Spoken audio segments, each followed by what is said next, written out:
जय हिंद सभी को। आप सभी को मेरी नमस्ते। मेरा नाम है संदीप और स्टडी विद संदीप में आप सभी का एक बार फिर से स्वागत है। तो आज अपन लेके आ गए हैं मैथ्स का दूसरा मॉक टेस्ट। और इससे पहले अपन ने एक मॉक टेस्ट कर लिया है, आपका रिस्पॉन्स काफ़ी अच्छा रहा उसमें। तो अब अपन दूसरा मॉक टेस्ट आज यहाँ पे करेंगे सॉल्व। तो चलो देखते हैं अपन पहला क्वेश्चन अपना। तो क्या बोल रखा है, 15 कपास के बेगों का औसत है वो 200 है और कुछ निश्चित संख्या में रेशम के बेगों की संख्या का औसत 350 है और बोल रहा है सभी बेगों का औसत 305 है। तो कपास और रेशम के बेगों की औसत संख्या पूछ ली। देखो इसको कैसे करेंगे अपन। 15 कपास के बेग हैं, उनका जो एवरेज है वो है अपने पास 200 और मान लो अक्स रेशम के बेग हैं, उनका एवरेज है 350। ठीक है, और जो टोटल बेग है उनका एवरेज है 305 नंबर। एलिगेशन लगा रहा हूँ मैं इसमें, देखना आप कैसे होगा आगे। देखो ये कितना आ गया अपने पास 105। ठीक है, ये आ गया अपने पास 45। तो देखो इस ये रेशियो क्या बनेगा अपने पास, 15 से अपन काटेंगे तो 15 3/4, मतलब यहाँ 3 है, यहाँ 7 है, सॉरी। तो देखो इसको अपन 5 से मल्टीप्लाई कर रहे हैं इधर, तो इसको भी 5 से मल्टीप्लाई कर देंगे। यहाँ पे 5 से मल्टीप्लाई करेंगे यानी कि रेशम के बेग कितने हो गए अपने पास 35 और टोटल बेग कितने हो गए 15। तो ये हैं 35, यहाँ टोटल कितने हो गए 50 बेग। टोटल बेग हो गए 50 और इनका पूछा क्या है, एवरेज पूछा है। देखो यहाँ पे तो एवरेज पूछा तो 2 से डिवाइड कर देंगे, मतलब कितना आ गया 25। ठीक है, option number 4 will be right answer. चलो नेक्स्ट पे। ये देखो ये क्या बोल रखा है, समबाहु त्रिभुज की हाइट दे दी अपने पास और त्रिभुज का एरिया पूछ लिया। अब देखो या तो आपको त्रिभुज की हाइट सीधा पता होगा। देखो हाइट क्या होती है, √3। मान लो भुजा ए है तो a/2, ये समबाहु त्रिभुज की हाइट होती है। और अगर हाइट नहीं भी पता तो देखो मैं एक छोटा सा तरीका आपको बता देता हूँ कैसे निकालनी है। इधर रफ में ये मान लिया समबाहु त्रिभुज है, ये इसकी भुजा है ए और ये अपन ने माध्यिका खींची, ये लंबवत होगी तो ये दो भागों में डिवाइड करेगी, तो ये है अपने पास a/2, ये भी a/2। अब देखो ये समकोण त्रिभुज बन गया है ना अपना, इसमें पाइथागोरस थ्योरम लगानी है अपने को। देखो कैसे लगाएंगे, ये h हो गई हाइट। देखो हाइट कैसे निकालेंगे, a² = h² प्लस a²/4। यहाँ से h की वैल्यू आ जाएगी अपने पास ये। ठीक है, अब देखो दे क्या रखा है अपने को, हाइट दे रखी है ये। एक मिनट में इसको रफ कर देता हूँ, चलो रफ कर ही देते हैं इसको। अब देखो इसकी वैल्यू कितनी दे रखी है अपने पास 2√3। तो यहाँ से देखो √3 से √3 कैंसिल हो गया, भुजा आ गई इसकी 4। अब हाइट एरिया क्या होता है समबाहु त्रिभुज का, √3/4 इंटू भुजा स्क्वायर। भुजा कितनी है अपने पास 4 है, तो √3/4 4 इंटू 4 इक्वल टू, ये कट गया 4√3 अपना राइट आंसर आ गया। Option number 3 will be right answer. चलो नेक्स्ट पे। क्या देखा, एक तांबे का तार है 121 सेंटीमीटर स्क्वायर क्षेत्रफल वाले एक वर्ग के रूप में मुड़ा हुआ है। मतलब ये जो एरिया दे रखा है अपने को 121, ये एक स्क्वायर का एरिया दे रखा है, तो भुजा क्या हो जाएगी स्क्वायर की 11 हो जाएगी, क्योंकि एरिया भुजा स्क्वायर होता है तो भुजा हो गई 11। बोल के रखा है यदि वही तार एक वृत्त के रूप में मोड़ा जाता है तो वृत्त की त्रिज्या क्या होगी। मतलब जो इनका जो पैरामीटर है वो इक्वल होगा ना, जो स्क्वायर है और वृत्त है इनका पैरामीटर इक्वल करना है अपने को। तो देखो कैसे करेंगे, स्क्वायर का पैरामीटर क्या होगा 4 इंटू ए, यानी कि ए कितना है 11 और वृत्त का कितना होगा परिधि 2 इंटू पाई, पाई की वैल्यू 22/7 इंटू आर। अब देखो सोल्व करेंगे इसको, ये जाएगा इस तरफ दो बार और ये हो गया 4, 4 से 4 कट गया, तो आर की वैल्यू कितनी आ गई अपने पास 7 आ गई। बस रेडियस ही पूछिए। एक इन क्वेश्चन में ये ध्यान रखा करो कि पूछा गया है, यहाँ रेडियस पूछी है, कभी कभी क्या है यहाँ व्यास भी पूछ सकता है डायमीटर। तो इस देखो ऑप्शन में 14 भी दे रखा है, लेकिन यहाँ तो रेडियस ही पूछी है तो अपना आंसर 7 ही होगा। चलो नेक्स्ट पे। ये देखो एक ठोस दे रखा है अपने को, गोलाकार है और ऊपर से शंक्वाकार है, मतलब ऐसे है एक ठोस, ये नीचे से गोला है और ऊपर से शंकु है। ठीक है, बोल रखा है शंकु और अर्धगोले के वक्र पृष्ठ क्षेत्रफल का अनुपात दे दिया। तो शंकु जो कोण है उसका वक्र पृष्ठ क्या होगा, कर्व सरफेस एरिया क्या होगा उसका πr/l। मतलब ये तो हो गया कोण का कर्व सरफेस एरिया, और जो हेमीस्फेयर है इसका कर्व सरफेस एरिया क्या होगा 2πr²। ठीक है, ये दे क्या रखा है आपने, इनका रेशियो दे रखा है अपने पास 2:1। तो पूछा क्या है, शंक्वाकार भाग की त्रिज्या और ऊंचाई का अनुपात पूछ लिया। तो देखो यहाँ से सोल्व करेंगे अपन, पाई से पाई कैंसिल, एक आर से एक आर कैंसिल, और L/R का रेशियो क्या आ गया 4:1। मतलब देखो ये इसकी हाइट है, ये इसकी रेडियस है, रेडियस रेशियो कितना है 1 है, और जो ये इसकी ये L है ये क्या है 4 है। तो हाइट कितनी हो जाएगी इसकी √15 हो गई ना पाइथागोरस थ्योरम से, ये 90 डिग्री है। पूछा गया है इसकी त्रिज्या और ऊंचाई, तो त्रिज्या और ऊंचाई का रेशियो पूछा है। त्रिज्या कितनी मतलब रेशियो है 1 और इसकी हाइट कितनी है √15, तो 1:√15। ये आ गया अपना राइट आंसर। क्या है, ऑप्शन नंबर 1 सही आंसर हो जाएगा। चलो नेक्स्ट, ये देखो 6√3 सेंटीमीटर लंबाई की एक जीवा केंद्र पर 60 डिग्री का कोण बनाती है। तो जीवा और वृत्त के केंद्र के बीच लंबवत दूरी देखो। ये कैसे करेंगे, ये एक वृत्त है, ये अपनी एक कोण है मतलब जीवा है, ये 60 डिग्री का कोण बनाती है केंद्र पे। तो देखो ये रेडियस है, ये रेडियस है, मतलब ये और ये दोनों भुजा बराबर होंगी, मतलब ये और ये एंगल भी बराबर होगा। ये 60 है तो ये कितना होगा, ये भी 60 होगा, ये भी 60 होगा। ये क्या हो गई, समबाहु त्रिभुज हो गया। ठीक है, अब अपने पास जीवा की लंबाई क्या दे रखी है 6√3, मतलब ये जो टोटल है अपने पास ये 6√3 है। और पूछा गया है वृत्त के केंद्र से जीवा की लंबाई, मतलब ये पूछी है अपने पास ये। तो अपन केंद्र से जीवा पर अगर रेखा खींचे, लंबवत रेखा खींचेंगे एक, ठीक है, तो ये एंगल कितना हो गया अपने पास, ये हो गया 30, ये है 60, ये है 90। अब देखो 30, 60 और 90 ये एंगल है, तो इनकी भुजाओं का रेशियो क्या होगा 1:√3:2, ये रेशियो होता है। अब देखो 30 के सामने देखो ये जो बीच में जो ये रेखा होगी ना, अपन लंबवत खींचेंगे तो ये जीवा को दो बराबर भागों में डिवाइड करेगी। ये टोटल 6√3 है, तो ये कितनी हो जाएगी 3√3। ठीक है, अब देखो 30 डिग्री एंगल के सामने भुजा कितनी है 3√3, मतलब एक रेशियो की वैल्यू है वो है 3√3 है। अपने को पूछा क्या है, ये पूछा है ये, तो ये कितना है 60 के सामने क्या होगा √3, तो इसको √3 से मल्टीप्लाई कर देंगे, कितना आ जाएगा 9 सेंटीमीटर। मतलब ये जो डिस्टेंस होगी ना केंद्र से जीवा के बीच की दूरी, ये 9 सेंटीमीटर होगी। Option number 4। चलो नेक्स्ट, देखो ये बोल रखा है अक्स सबसे बड़ी संख्या है जिसके द्वारा इसको इसको और इसको विभाजित किया जाता है, तो प्रत्येक स्थिति में जो शेषफल होता है वो y बचता है। तो x माइनस वाई का मान बताना। देखो हाई इनका अपन को हाईएस्ट कॉमन फैक्टर निकालना है 152, 270 और 427। तो देखो कैसे निकालेंगे हाईएस्ट कॉमन फैक्टर, पहले तो अपन इसको मतलब घटा लेंगे आपस में। देखो 152 है, 277 है और 427 है। तो देखो इसमें से ये मतलब सब्ट्रैक्ट करेंगे तो क्या आएगा देखना, ये आएगा 5, 2 और 1, 125। इसमें से ये कर लो, ये क्या आएगा 0, 12 में से 7 गया 5 और 1। मतलब यहाँ से क्या दिख रहा है अपने को, हाईएस्ट कॉमन फैक्टर 25 दिख रहा है ना।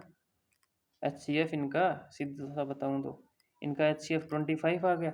अब देखो 25 आ गया तो 25 को 152 से डिवाइड करेंगे तो रिमाइंडर क्या बचेगा, रिमाइंडर शेषफल y बचा रखा है ना, y 2 बच गया।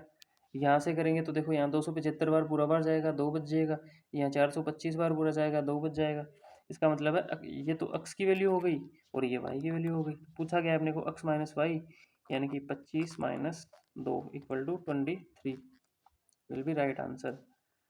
ठीक है, 23 ऑप्शन नंबर 2। चलो नेक्स्ट, ये थोड़ा लेंदी क्वेश्चन है। मेंसुरेशन से इस टाइप के क्वेश्चन भी आ सकते हैं, तो आपको फर्स्ट रो में इसको स्किप ही करना है ऐसे क्वेश्चंस को, लेकिन मैं आपको यहाँ पे सोल्व करके दिखाता हूँ। देखो थोड़ा लेंदी जाएगा ये क्वेश्चन। बोल क्या रखा है, दो ठोस गोलों के आयतन का योग दे दिया और उनकी त्रिज्याओं का योग दे दिया, तो त्रिज्याओं का अंतर पूछ लिया। तो देखो जो स्पेयर है उनका वॉल्यूम क्या होगा 4/3 पाई आर क्यूब। दो हैं तो दोनों का अपने को योग दे रखा है, तो अपन कैसे लिखेंगे 4/3 पाई कॉमन ले लेंगे, 4/3 पाई आर इंटू आर, दोनों की एक की रेडियस ये है एक की रेडियस ये है, इक्वल टू ये ये दे रखा है अपने को। अब इसको थोड़ा सा सोल्व और कर लेंगे अपन। देखो 4/3 पाई की वैल्यू रख दे, ये आ गया r plus R equal to ये, ठीक है। अब इसको सोल्व देखो कैसे करेंगे, 22 से काटेंगे तो देखो ये जाएगा 2 बार, ये जाएगा 104। अब ये 8 से और कट जाएगा, कितनी बार जाएगा, 13 बार, ठीक है। इस तरफ 3 से 3 ये कैंसिल हो गया, तो r प्लस आर, एक मिनट, ये क्यूब आएगा यार यहाँ पे, क्योंकि पाई आर क्यूब होगा ना, ये क्यूब, ठीक है। तो देखो एक मिनट, ये काट भी गलत ही दिया इस साइड, ये 3 से है ना, ये घटेगा 3, 7 तो अपने पास ऐसा का ऐसा ही रहेगा, ठीक है। तो देखो नया पेज ले लेते हैं, R cube plus R cube की वैल्यू कितनी आ गई, 97, ठीक है। अपने पास दे क्या रखा है, त्रिज्याओं का योग 7 दे रखा है। तो देखो अब इसमें एक थ्योरम होती है, वो मैं आपको बताता हूँ, R cube plus R cube equal to R plus R into R square plus R square minus R into R. ये थ्योरम अपन को यूज़ करनी है यहाँ पे। तो देखो इसकी वैल्यू दे रखी है, इसकी वैल्यू दे रखी है, तो इसकी वैल्यू निकाल लेंगे अपन सीधा। इसकी वैल्यू कितनी है, 91 है, इसकी वैल्यू कितनी है, 7 है, और इसको मैं एक बारी के लिए p मान रहा हूँ, तो p ये आ गया। तो p की वैल्यू कितनी आ गई, 13, p की वैल्यू 13 आ गई ना अपने को। अब अपने को निकालना क्या है, निकालना है अपने को आर माइनस आर निकालना है। इसका मतलब है अपने को इसकी वैल्यू भी चाहिए कि R square plus R square की वैल्यू भी चाहिए। तो देखो इसका स्क्वायर करेंगे पहले, एक और पेज लेता हूँ मैं, आर प्लस आर का स्क्वायर इक्वल टू 49। तो देखो 49 equal to R square plus 2r। तो इसकी वैल्यू क्या आ जाएगी, इसकी वैल्यू आ जाएगी 49 माइनस 2r। ठीक है, इसकी वैल्यू ये आ गई अपने पास। अब ये वैल्यू अपन को कहाँ रखना है, वो देखो ये वैल्यू यहाँ रखेंगे, इसकी वैल्यू यहाँ रखेंगे, और ये मान अपने पास दे रखा है 13, देखो ये 13। तो देखो क्या आएगा, एक मिनट देखना,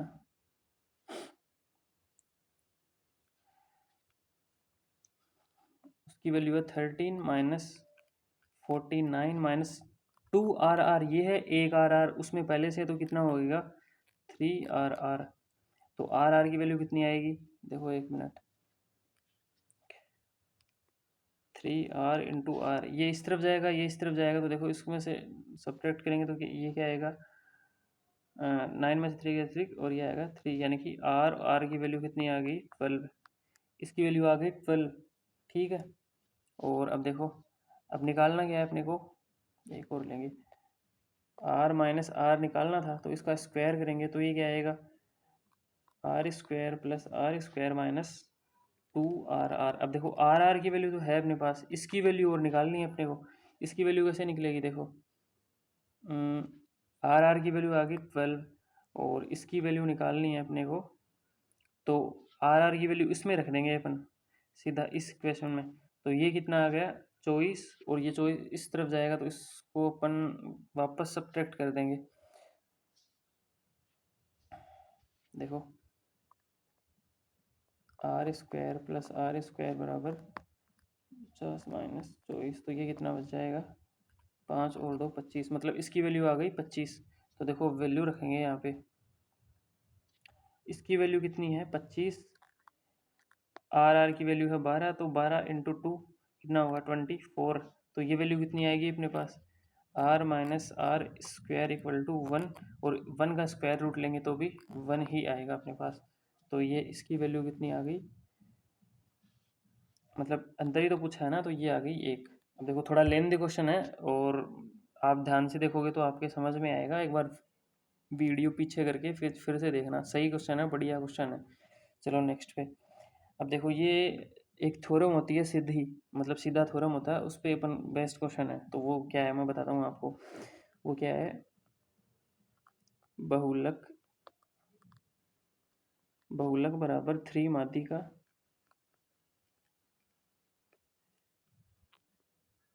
माइनस 2 माध्य, बस इसमें आपको वैल्यू पुट करनी है, वो आ जाएगा। आपने पूछा भी यही है, देखो बबलू पूछा है 3, माध्यिका कितनी है, माध्यिका है अपने पास 11 माइनस 2, माध्य कितना है 8.73, तो ये कितना हो गया 33, माइनस ये कितना जाएगा 6, और 4 एक 17.46, तो ये कितना हो जाएगा 18, और 15.54 जाएगा 15.54। Option number 4 will be right answer. मतलब इस तरह की ये थ्योरम आपको याद रखना है, मतलब इनमें डायरेक्टली क्वेश्चन पूछ सकते हैं। ठीक है, चलो नेक्स्ट पे।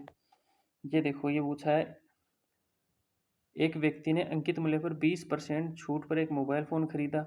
यदि दुकानदार ने मोबाइल फ़ोन का क्रय मूल्य 15,000 रुपये है, तो उसने इसे 20% लाभ पर बेचा, तो मोबाइल फ़ोन का अंकित मूल्य क्या था। अब देखो इसको कैसे करते हैं। सबसे पहले अंकित मूल्य पर 20% छूट पर एक मोबाइल फ़ोन खरीदा, मतलब अंकित मूल्य पर 20% पर खरीदा है, मतलब 80% पर खरीद रहा है ये। ठीक है, ये मतलब ये सेलिंग प्राइस है इसकी। ठीक है, और बेच रहा है वो भी सेलिंग प्राइस बराबर कर देंगे अपन। बेच कितने में रहा है, प्रॉफिट किस पे होता है, देखो यहाँ पे 20% प्रॉफिट हो रहा है, तो प्रॉफिट किस पे होता है, कॉस्ट प्राइस पे। कितना हो रहा है 20%, 120%, ये हो गया। तो MPCP का रेशियो देखो कितना आएगा, ये आएगा इस तरफ, तो ये आएगा 3:2। अब कॉस्ट प्राइस क्या दे रखा है अपने को 15,000, मतलब 2 की वैल्यू है 15,000, तो 3 की वैल्यू कितनी हो जाएगी 15,000, ये होगी 7,500, 7,500, मतलब इसको अपन 7,500 से मल्टीप्लाई कर देंगे, तो क्या आएगा अपने पास, ये आएगा देखो 0 0, और ये आएगा 22। ठीक है, तो option number 3 will be right answer. चलो नेक्स्ट पे। ये देख रखा है रवि और सुमित का वेतन का रेशियो दे दिया, प्रत्येक के वेतन में 5,000 की वृद्धि हो जाती है, तो नया अनुपात ये हो जाता है उनके वेतन का। तो सुमित का बढ़ा हुआ वेतन निकालना है, तो देखो कैसे निकालेंगे। ये हो गया रवि और ये हो गया सुमित। पहले इनके वेतन का रेशियो है 2:3। बोल रहा है प्रत्येक के वेतन में 5,000 की वृद्धि हो जाती है, 5,000 की इसमें वृद्धि की, 5,000 की इसमें वृद्धि की। देखो ये मैं आपको थोड़ा शॉर्ट बता रहा हूँ, बाकी अगर आप बेसिक से करेंगे तो देखो बेसिक से मैं बता देता हूँ एक बार, इस साइड थोड़ा सा बताऊँ। देखो ये कितना है 2x है, ये कितना है 3x है। अब 5,000 की वृद्धि करेंगे तो इसमें भी 5 की वृद्धि, प्लस इसमें भी 5 की वृद्धि, और उसके बाद कितना हो गया इनका अनुपात 5:7। बस इसको सोल्व करना है, यहाँ से x की वैल्यू आ जाएगी, वो फिर x की वैल्यू उससे मल्टीप्लाई करके 5,000 उसमें ऐड कर देंगे। ये तो है आपका बेसिक। यहाँ देखो कैसे करना है, 5 की वृद्धि की, तो फिर क्या हो गया रेशियो 5:7। अब देखो इसको कैसे करेंगे सोल्व। सबसे पहले 7 को 2 से मल्टीप्लाई करेंगे, कितना आएगा 14, और 5 को 3 से करेंगे, कितना आएगा 15। तो 15 माइनस 14 कितना हो गया 1 रेशियो। अब देखो इसको कैसे करेंगे, ये है 7 को 5,000 से मल्टीप्लाई करेंगे, मतलब 5,000 अपन कॉमन ले सकते हैं एक तरह से। ठीक है, अब इसको इससे करेंगे तो 7 × 5,000, और इसको इससे करेंगे तो 5 × 5,000, तो 5,000 अपन ने कॉमन ले लिए। सब्ट्रैक्ट करना है तो बाहर कितना आ जाएगा 2, मतलब 1 रेशियो की वैल्यू 10,000 है। तो पूछा गया है सुमित का बढ़ा हुआ वेतन। अब देखो सीधा अपन इससे मल्टीप्लाई नहीं करेंगे 7 से, पहले सुमित का वेतन का रेशियो कितना था 3 था, 1 रेशियो की वैल्यू 10,000, तो 3 की कितनी होगी 30,000, 3 की 30,000 होगी। और बढ़ रहा है कितना है, देखो 5,000 रुपये बढ़ रहा है, तो 30,000 प्लस 5,000, मतलब इसका वेतन जो नया आएगा वो कितना होगा 35,000।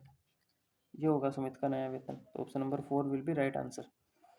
चलो नेक्स्ट पे 14 नंबर। बोल रहा है एन एक ऐसी पूर्ण संख्या है जिसे 6 से विभाजित किया जाता है तो 5 शेषफल बचता है। देखो एन एक ऐसी संख्या है जिसको 6 से विभाजित किया जाता है, तो ये पी बार तो पूरी जाएगी और 5 बच जाएगा रिमाइंडर। तो इसको लिख कैसे सकते हैं 6p+5 ऐसे लिख सकते हैं। अब बोल क्या रहा है 2n को 3 से विभाजित किया जाए तो रिमाइंडर क्या होगा, मतलब इसको पूरे को 2 से मल्टीप्लाई किया, इसको भी 2 से मल्टीप्लाई कर देंगे, 2 से मल्टीप्लाई करेंगे तो क्या आएगा 12p+10। अब इसको डिवाइड किससे करना है 3 से, तो 3 से इसको भी डिवाइड करेंगे, इसको भी डिवाइड करेंगे, ये आएगा 2n/3। तो देखो 3 से इसको डिवाइड करेंगे तो ये तो पूरी बार जाएगा, इसको डिवाइड करेंगे तो ये देखो 3 बार जाएगा, मतलब 9, और बच गया कितना, एक रिमाइंडर बच गया यहाँ पे। तो बस यही पूछा है शेषफल क्या है, तो सिंपल 1 बच जाएगा, ऑप्शन नंबर 2। चलो ये नेक्स्ट क्वेश्चन देखो, बोल रहा है यदि 3 वर्षों में 20% दर से चक्रवृद्धि ब्याज साधारण ब्याज का अंतर दे दिया 512, तो प्रिंसिपल पूछ लिया आपने को। अब देखो रेट है 20%, टाइम है 3 साल, तो 3 साल में 20% की रेट से साधारण ब्याज कितना होगा 60%। ठीक है, 60% तो ये हो गया। और चक्रवर्ती ब्याज कितना होगा, चक्रवर्ती ब्याज, अब देखो ऐसे क्वेश्चंस के लिए अपने को सीधे रेट याद करने पड़ते हैं। जो 3 साल के लिए 20% की मतलब जो रेट है, इससे CI होगा, जो चक्रवर्ती ब्याज होगा वो होगा 72.8%। अब ये कैसे आई है मैं आपको थोड़ा सा बता देता हूँ। देखो 2 साल के लिए कैसे करते हैं अपन सोल्व, 2 साल के करते हैं 20% प्लस 20% प्लस 20 × 20/100। ठीक है, ये क्या आ गया 44%। 2 साल के लिए 44% आ गया। अब तीसरे साल के लिए और निकालेंगे, तो देखो 1 मिनट, 2 साल के लिए 44% आ गया ना। अब तीसरे साल के लिए देखो क्या आएगा, 44 प्लस 20 प्लस 44 इंटू 20/100। ठीक है, तो ये कितना हो गया 64 प्लस, इसको सोल्व करेंगे तो ये जाएगा अपने पास 0 से 0 ये कट गया, ये जाएगा 8.8। ठीक है, तो ये कितना आएगा 72.8% आ गया ना। देखो 3 साल के लिए, 3 साल के लिए 20% की दर से CI तो ये है, ठीक है, और SI है 60%। पूछा गया अपने को, 1 मिनट में इसको रफ कर देता हूँ। पूछा गया अपने को, अब देखो अपने को दे रखा है इनका डिफरेंस, इनका डिफरेंस दे रखा है अपने को, इनका डिफरेंस दे रखा है अपने को। डिफरेंस कितना है इसका 12.8%। इसकी वैल्यू दे दी अपने को 512, और प्रिंसिपल पूछ लिया, इसका मतलब है 100% की वैल्यू पूछ ली अपने को। तो 100% की वैल्यू कैसे निकालेंगे, देखो 100% इक्वल टू 512/128 इंटू 1000। ये बस, अब इसको सोल्व करना है। सोल्व कैसे करेंगे, वो देखो 4 से काटेंगे इसको, 4 से जाएगा तो 3 और 2 बार, 4 से जाएगा तो 12 48, 3 में से गए तो ये 8 बार, पूरी बार जा रहा है 4 बार, मतलब यहाँ भी कट जाता सीधा 4 बार। तो प्रिंसिपल कितना आएगा अपने पास 4000 रुपये। तो option number 2 will be right answer. 4 ही जाएगा ना, 8 4 12 सही है, 4000 जाएगा, तो ऑप्शन नंबर 2 सही हो जाएगा इसका आंसर। चलो नेक्स्ट पे, ये देखो दो संख्याओं का योग है, मतलब 2 नंबर हैं A, एक नंबर है B, इनका योग क्या दे रखा है 12 के वर्ग और 6 के घन के योग के बराबर है, मतलब 144 प्लस 216 मतलब कितना हो गया 10 4 5 6 360 हो गया। ठीक है, अब बोल रहा है छोटी संख्या 9 के वर्ग से 21 कम है, मतलब कोई भी मान लेते हैं अपन, ये ऐसे कर लिया चलो A ग्रेटर देन B, मतलब A है वो बड़ा है, तो छोटी संख्या मतलब B क्या हो गया A की वर्ग से 21 कम है, मतलब B है वो 60 है। अब देखो यहाँ पे B 60 है तो A कितना होगा 300, और B हो गया 60। ठीक है, बराबर, तभी तो आएगा 360। अब आगे देखो क्या पूछा है इसने, इसने पूछा है छोटी संख्या के 5 गुने, यानी कि छोटी संख्या कितनी है 60, 60 का 5 टाइम क्या होगा 300। छोटी संख्या के 5 गुने और बड़ी संख्या के 50%, यानी कि बड़ी संख्या है 300, 300 का 50% क्या होगा 150।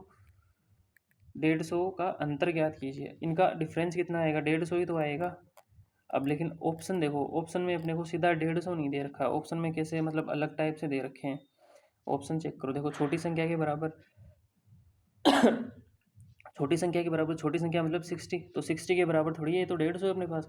छोटी संख्या का दोगुना, छोटी संख्या का दोगुना मतलब 60 का 2 टाइम 120, 120 भी नहीं है। बड़ी संख्या का आधा, अब देखो बड़ी संख्या कितनी है अपने पास 300 है, 300 का आधा कितना होगा 150, मतलब यही सही ऑप्शन है अपना, ऑप्शन नंबर 3। फोर्थ देखो क्या दे रखा है, बड़ी संख्या के बराबर, बराबर तो नहीं है, ये तो 150 है, बड़ी संख्या का आधा है, तो option number 3 will be right answer. चलो नेक्स्ट, देखो ये भी अच्छा क्वेश्चन है, मतलब ऐसे क्वेश्चंस भी आ जाते हैं, मतलब इनको टफ साइड में मैं काउंट करूँगा। तो देखो कैसे करेंगे इनको, बोल रहा है 4A और 3 और 9 8 और 4, इनका जो योग है वो दे रखा है अपने को 7B 3 और 1, और जो ये नंबर है 1 3B और 7, ये है 11 से मल्टीपल मतलब 11 से डिविजिबल है ये।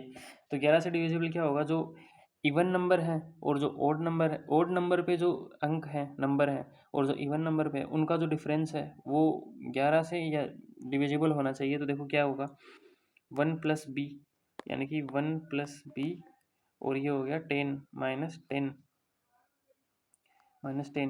ये 11 से डिविजिबल होना चाहिए। तो b की वैल्यू यहाँ कितनी रखेंगे, 11 से, मतलब इनकी जो वैल्यू है वो 0 या 11 से डिविजिबल होनी चाहिए। तो b की वैल्यू कितनी रखेंगे अपन, 9 रख देंगे। तो 9 और 1 10, देखो 10 - 10 0 आ गया ना।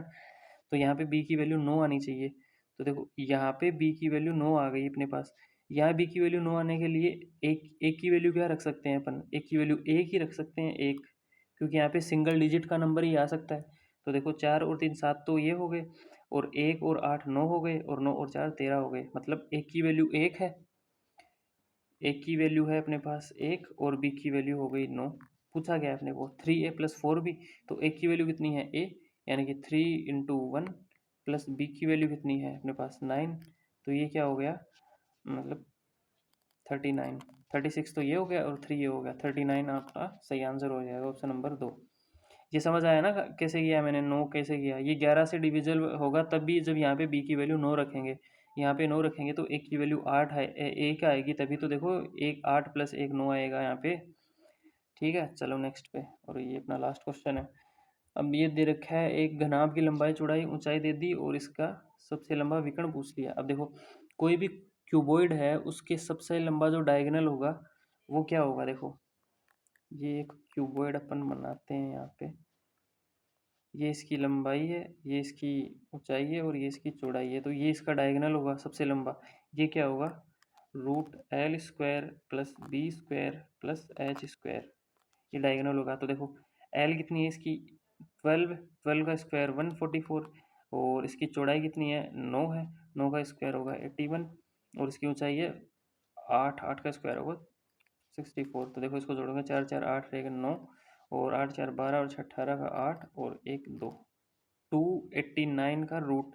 तो 289 का स्क्वायर रूट कितना होगा 17, तो 17 सेंटीमीटर इसकी जो सबसे बड़ा डायगोनल है वो हो जाएगा। Option number 3 will be right answer. तो आज ये अपना मैथ्स का आज क्वेश्चंस थे। किस क्वेश्चंस कैसे लगे आपको बताना। वीडियो अच्छा लगा तो चैनल को लाइक करना, वीडियो को लाइक करना, चैनल को सब्सक्राइब करना, शेयर करना अपने दोस्तों के साथ। ऐसे ही अपन कंटिन्यू आगे करेंगे। रीजनिंग का भी मैं जल्दी स्टार्ट करूँगा, और अभी तो मैथ्स का अपना ये दूसरा पेपर है। वीडियो अच्छा लगे तो आप लाइक करना। धन्यवाद।